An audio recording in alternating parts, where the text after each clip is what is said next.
Hello மக்களே, இருங்க இருங்க இருங்க, தள்ளி விட்டு போயிடாதீங்க. ஒரு முக்கியமான விஷயம் பத்தி சொல்ல வந்திருக்கேன். முக்கியமான விஷயமா? அப்படி என்ன விஷயமா?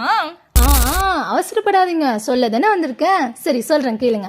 சின்ன வயசுல எல்லாரும் ஸ்கூல் போயிருப்பாங்க. ஏதோ ஒரு சுச்சுவேஷனால டிஸ்கன்டினியூ ஆகியிருக்கலாம், இல்ல 8th ஃபெயில் ஆகியிருக்கலாம், 10th ஃபெயில் ஆகியிருக்கலாம், 12th ஃபெயில் ஆகியிருக்கலாம், ஏன் காலேஜ் கூட போகாம இருந்திருக்கலாம். அவங்கள கிக் ஸ்டார்ட் பண்றதுக்காக நம்ம ஜெயம் ஆல் பாஸ் டியூட்டோரியலை பத்தி சொல்ல வந்திருக்கேன். அதே என்னங்க ஜெயம் ஆல் பாஸ் டியூட்டோரியல்? டிஸ்கன்டினியூ ஆனவங்க 8th ஃபைனல்ல வச்சு அவங்க எப்படிங்க காலேஜ் சேர்க்க முடியும்? என்னங்க கதை விடுறீங்களா? ஏன் திமுங்களா எப்படி? ஐயோ, கதைலாம் இல்லைங்க. நான் சொல்ல வரதை கொஞ்சம் முழுசா கேளுங்களேன். அதாவது அவங்களுக்கு நீங்க டிஸ்கண்டினியூ ஆனாலும் பிரச்சனை இல்லை, நீங்க ஃபெயில் ஆயிருந்தாலும் பிரச்சனை இல்லை, உங்களை 100% கேரண்டியா பாஸ் பண்ண வச்சு காலேஜ் சேர்க்கறது அவங்களோட வேலையே. அப்படியா? சூப்பரு. அப்ப நான் ஆல்ரெடி வேலை தான் இருக்கேன், பட் எனக்கு ப்ரமோஷன் இல்லை. ஏன்னு கேட்டா டிகிரி இல்லைன்னு சொல்லி அமுச்சு விட்டுறாங்க. அச்சோ, அதுக்கும் இங்க சொல்யூஷன் இருக்கு, கவலைப்பட வேணாம். ப்ரொமோஷனுக்காக 100% கேரண்டியா டிகிரி பாஸ் பண்ணி கொடுக்குறாங்கங்க.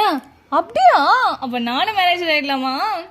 கண்டிப்பா ஆகிடலாம். அதுக்கு நீங்க பண்ண வேண்டியது ஸ்கிரீன்ல தெரியுற இந்த நம்பருக்கு காண்டாக்ட் பண்ணுங்க. உங்க லைஃப் சேஞ்சிங் மொமெண்ட்டை ஃபீல் பண்ணுங்க. ம்